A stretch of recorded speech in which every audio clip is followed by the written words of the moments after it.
Good evening. My name is Rebecca Robichaux. I teach at Wayne State Law School in Detroit. I am the Director of Experiential Education there, and I am the Faculty Director of the ABA's Legal Education Policing Practice Consortium's Fellowship Program, which is why we're here to talk tonight.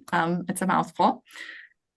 With us tonight is Dean Richard Bierschbach, who is the chair of our Legal Education Policing Practices Consortium Advisory Committee and Dean at Wayne Law.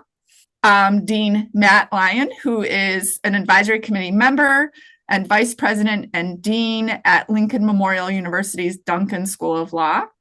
Melanie Reed, who is associate dean and professor at the Duncan School of Law. Molly Menning, who is a former fellow, so she can talk to you about her experience, and also the current postgraduate fellow for the consortium's fellowship program. And then Jessalyn Walker, who really created all of this and is the former director of the program. So thank you all for joining us. I know typically in a smaller meeting, we would go around and introduce everyone, but because we are recording for larger dissemination, I think we'll skip that for tonight. We do have an agenda just to give you a sense of where we're headed. We'll start with an overview of like the consortium and the work it does, so you can have a sense of what you might be joining on to if you're a student fellow. And Dean Bierschbach is going to do that for us. And then Professor Reed is going to talk to us about her work as a faculty member with fellows and also some of the curriculum she's developed around policing through her work with the consortium. Molly is then going to talk to us a little bit about the expectations and an overview of what the year will look like if you are a fellow in the program. I'll talk about the learning outcomes we've developed for the coming year and then the application process, and then we'll open it up for questions. So that way, if people want to ask questions but don't want to be recorded, we can cut it off at the end. So with that, I will turn it over to Dean Bierschbach.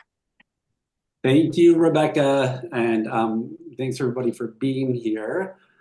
So I'll just give a quick overview of the consortium, and as Rebecca said, a little bit of its work and the fellowship, because I don't know how much people know about the consortium, but it was founded in 2020 by a group of law schools in conjunction with the ABA. So it's an initiative of the ABA, but supported and really driven forward by interested law schools, with the idea being that we could use the power and platform of legal education to address these issues in policing and public safety that have been with us for a long time and that really were coming to the fore in more visible ways and more salient ways for many people in 2020.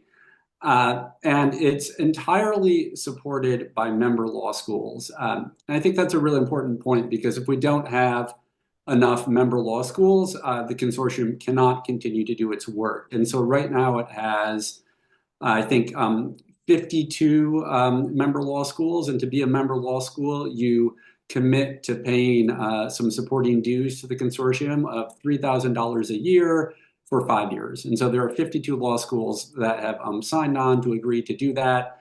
There's a brochure that we circulated. You can see a list of our member schools, but they're all over the country. And it's then governed by a group called the Dean's Advisory Committee to the ABA Legal Education Police Practices Consortium, which is a mouthful, which is a group of deans from member schools who serve as an advisory committee. And I am currently the chair of that group. The members of that group are elected to 3-year terms by the member schools. So that's the advisory committee group. And then in terms of how it's been run on the ground, it has evolved a bit over the years. It had as its executive director, Jessalyn Walker, who's on this call tonight, who did a fantastic job in the early years of the consortium. And now it's moved into a space where it's actually has a faculty director, which is currently Professor Robichaux, and then a postgraduate fellow, which is currently Molly Menning, and those positions can rotate through member schools on cycle that really hasn't yet been determined because this is all still relatively new. But that's the current structure in terms of governance and on the ground work. And what is that on the ground work? Let me just spend a couple of minutes about that.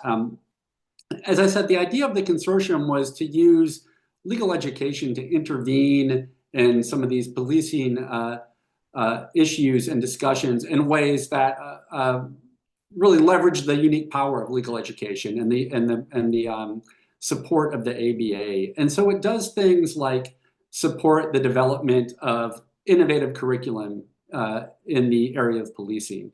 One example of that is the consortium worked with Professor Rachel Harmon at University of Virginia to turn her Law of the Police book, which is the path-breaking case book in its own right, into a more distilled version that could be used by members of the public, people engaging with the consortium, people who want to learn more about policing. By a similar token, it's supported an online course run out of the University of Arizona, which was also an instrumental, really founding member of the consortium, an online course on the law of police, which is open broadly to anybody who's interested in it. It's supported faculty and others in doing work in the area of policing in their curriculum. I think we're going to hear from Melanie more about that in a little while. And then one of the really unique things it does, and what this information session is about, is it has a thing called Legal Education and Police Practice Fellows, which are fellowships for current law students who want to do work in the area of policing and want to engage with the consortium to not just explore that area more, but to actually make a difference on the ground. And the idea behind this fellowship is that it's going to, through the power of legal education, as I said, develop the next generation of leaders and doers and change agents in the area of policing by taking law students early in their careers and exposing them to things and putting them in touch with a community of people who are interested in this set of topics and helping them figure out how they can make a difference. So that started the fellowship in the spring of 2022. And since then, the consortium has had over 130 fellows participate in that program, which I think is pretty amazing. They come from member schools all over the country. Historically, they've met virtually on Zoom to hear from various subject matter experts on topics related to policing and public safety and reform efforts to further their understanding on these issues. But they also, and this is what I think is really unique about the consortium, they also, in consultation with the faculty advisor, each research their own local policing context to figure out what the needs are on the ground there, and in particular to determine what kind of collaborative relationships they can build in their community under the auspices of being a fellow of the consortium that would be of interest and value to their law school and to, say, their local police department or their local civil rights organization or something like that focused on policing issues. So each fellow works with the faculty advisor at their member schools, and the fellowship is structured so that there's some flexibility in how they do this. So students can sign up and do that as an independent study for which they get credit, if the school's policies allow that. They can sign up and do it as an internship or an externship. They can do it as a research assistant. And they do all of this under this umbrella of the fellowship structure, which has, helping to guide it, Professor Robichaud as the faculty director and Molly Manning as the postgraduate fellow. And they provide, as I said, structure and guidance and feedback and work with the students on the weekly meetings and the curriculum and things like that. So if there's any interest by anyone in the fellowship program, the first thing you do really is just get in touch with Molly or Rebecca. There's a whole application process. There's a timeline for it. I think I can maybe turn some of that over to Rebecca and Molly when they talk about the details. But that's really an overview of what the consortium is doing. And I'll say our hope is that it really not just continues to thrive in this form, but that it continues to grow because we have heard over and over from students who have done this fellowship how impactful it's been on them. We've also heard from local community organizations, and by that I mean things like boards of police commissioners. So those are, even governmental organizations on how impactful this relationship that they've built, this collaborative relationship that they've built with law schools and law students under the guise of this fellowship has been for them. So with that, I'm going to turn it over to, I think, Melanie. Are you next on the agenda? I think you might be, to talk about your experience with the fellowship. And I just want to thank everyone again for their interest in this, and thank especially Rebecca for setting up this session. Absolutely. And thank you. That was a fabulous overview. I guess I could just add maybe some anecdotes of what I've experienced in the consortium in the past. It actually started because my dean, Dean Lyon, basically gave me a call and he's like, I think we should sign up for this. I was like, well, what exactly is it?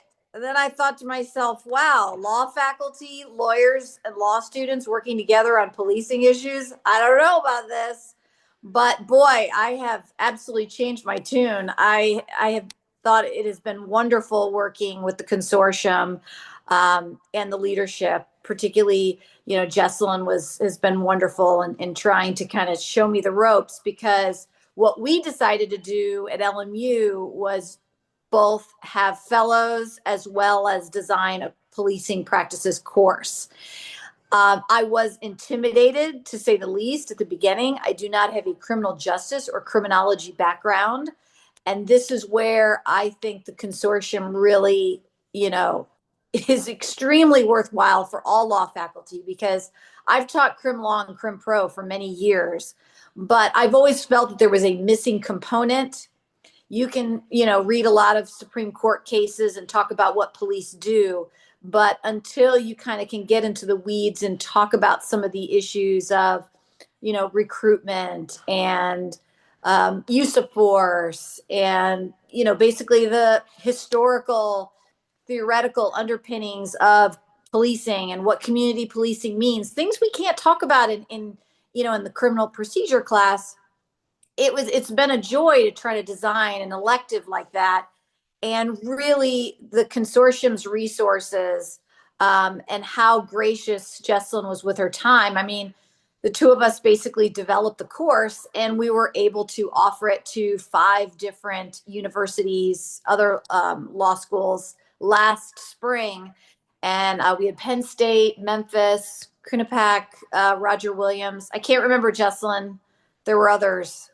I'm sure there was, but we just had a great time. And I think one of the things that really made it great was, and I think why the consortium works, is the collaboration. Just having conversations with Rebecca and her desire to develop more collaboration amongst universities that are part of the consortium, I think it's just fabulous. And I think it gives us the confidence to kind of get into this space outside our traditional crim law, crim pro space. So it's been fabulous that way. And as far as working with fellows, quite frankly, the faculty sponsors, we haven't done the heavy lifting. It's really, going to be on Rebecca and Molly's shoulders as it was Jesselyn. And I can just say personally, speaking to the fellows, we did not originally make this an independent study credit like we are going to this round. But the students loved the fact that they would get together and meet and network with other law students across the country and get to talk about these policing issues that light them up. And I think they enjoyed that opportunity to talk to the director, to talk to the guests that were invited to the Zoom meetings, and to have kind of a space where they could talk at a deeper level than the traditional TikTok videos that you see about policing. And so I think that's really the fact that there's such a collaboration.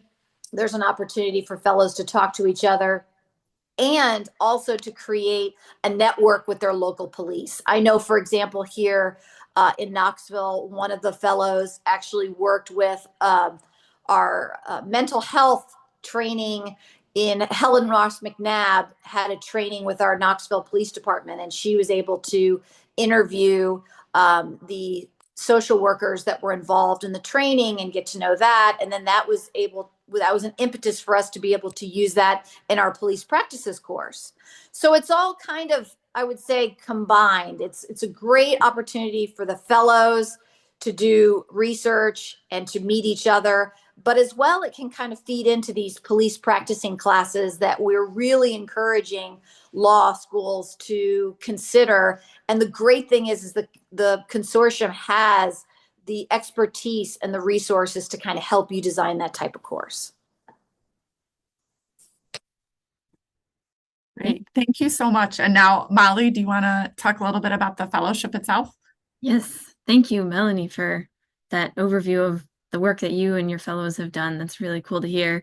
And I can say, as a former member of the fellowship myself, that it has enabled us to do some great work in Detroit, make a lot of connections specifically with our oversight board and with other community activist groups. We've done some great practical work in policy research and awareness in Detroit. So I know from experience how exciting and rewarding this work can be. But I'm very excited now to talk about how we're going to continue that work by providing a brief overview of what this year's fellowship is going to look like. So the consortium is transitioning to a year-long fellowship program, which is going to run from May 2025 to April 2026, during which students will be able to make and foster those connections with their community, local government, and others doing work on police practices. Additionally, the fellowship will enable students to do a deeper dive into research related to police practices and to create a report then based on that research. Fellows are going to be expected to do about 5 hours a week of work for the consortium, but because of this year-long structure, students will have the ability to work around their busy schedules, because we all know how exhausting the life of a law student can be. And one benefit of this particular fellowship, like we've mentioned, is that we'll be able, myself and Professor Robichaud will be able to support the fellows with things like monthly meetings where we'll talk about their progress, discuss how we can assist them with their work. We're also going to provide occasional meetings for fellows that will focus on skill development, like research planning, identifying stakeholders in their community, and presentation skills. And fellows are also going to have the opportunity to continue that collaboration with each other. And we're going to hopefully have some roundtables where they can discuss their work and receive feedback from other fellows, because we really want this fellowship to continue to be a space where community is developed, not just with the fellows' home school or their local community, but also between law schools, between fellows, academics, practitioners, and other people doing work on police practices nationwide. So moving on to what is the expectation for the fellows' work. We're hoping fellows will develop a report based on their research over the year and their work with their community throughout the fellowship. And if I can break that down a little more, fellows are going to devote the first month of their work to making those community connections and creating a research plan for their chosen topic. Then in June 2025, fellows will have the opportunity to attend the Law of the Police Conference in South Carolina, where they can connect with other fellows in person, and as well as academics, practitioners doing work on police practices. And then at that conference, fellows can present their research plans and receive feedback from those people in attendance. And then the rest of the fellowship is going to involve fellows developing their law review type article on their topic that they've chosen. They'll complete research, submit drafts on their report, and maintain those relationships with their community or local government partners. And then fellows will present their findings to those community partners and also try to get their work published if they would like to. And although the fellowship officially ends April 2026, fellows will have the option of extending their fellowship to participate in the June 2026 Law of the Police Conference, where they can present their completed research as well as their experience working with their community. And so that's just a brief overview of the structure and kind of timeline of what we hope this next year's fellowship is going to be. But to discuss a little more about what fellows can expect to learn from the fellowship, I will turn it back over to Professor Robichaud. Thank you, Molly. So we developed learning outcomes for the year-long fellowship program.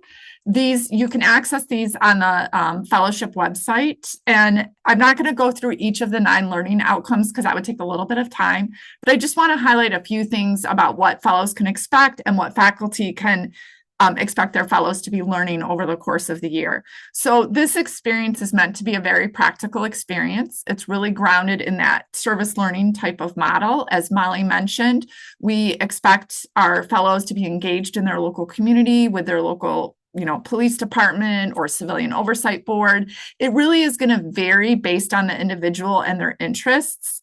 And I really want to highlight that Molly and I and your faculty member at your home institution are going to be there to support you in this. So if it sounds intimidating, so if you are really interested in policing practices, but don't know anyone in your local community engaged in that, don't think that we're just going to throw you out there and expect you to figure it all out on your own. That's not our expectation. We're here to support you doing that. But over the course of this year, we do want to support you identifying those stakeholders, figuring out how to engage and build relationship with those people, and how to have fruitful, long-lasting relationships in the policing practices world.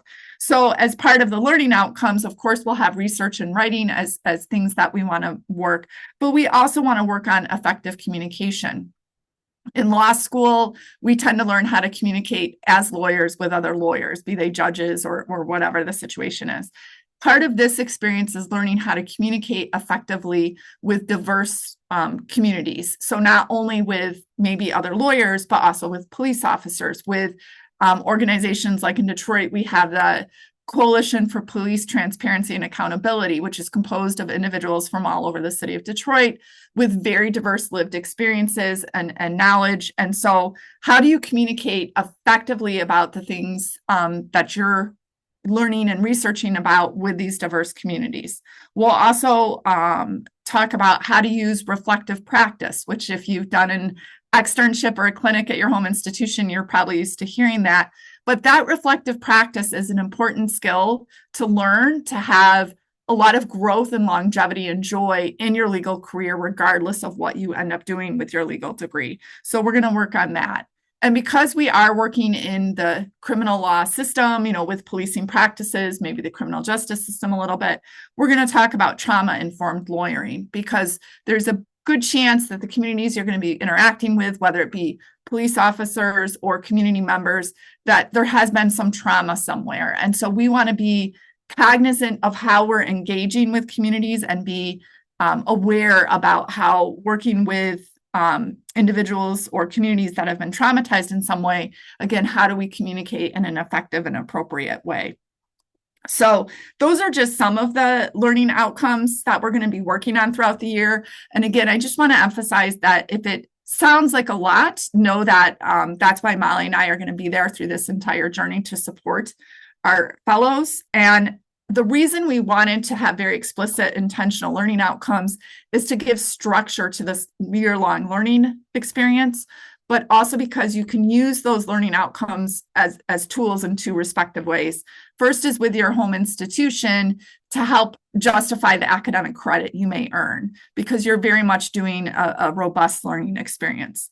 But second is, it may be that the learning outcomes are used as a tool to build those relationships in the community, to help the police department or the community group understand what the program is you're engaged with, and to give it sort of that little bit of credibility because of this very structured, robust nature. So that's just a general overview of the learning outcomes. And of course, Molly and I are happy to talk more in depth about any particular one or all of them generally. But again, you can access all of those learning outcomes and the expectations related to those through the consortium's website under the fellowship section. So the last thing I wanted to cover was the fellowship application and selection process. And I particularly want to emphasize here that if you're thinking about applying for the fellowship, but you don't have any experience that you think makes you a good candidate, we don't need you to have experience, right? This is a learning experience. So that's why we want people who are interested in this work, regardless of your background experience. which is why the application really focuses, when we ask you to write a cover letter as part of the application process, we just want to know why you're interested. And are there particular topics that are drawing you to this work, and how you think your experience as a fellow is going to help you or is going to impact the work that you hope to do. So again, no prior experience with policing practices, no coursework related to policing practices is required or even expected.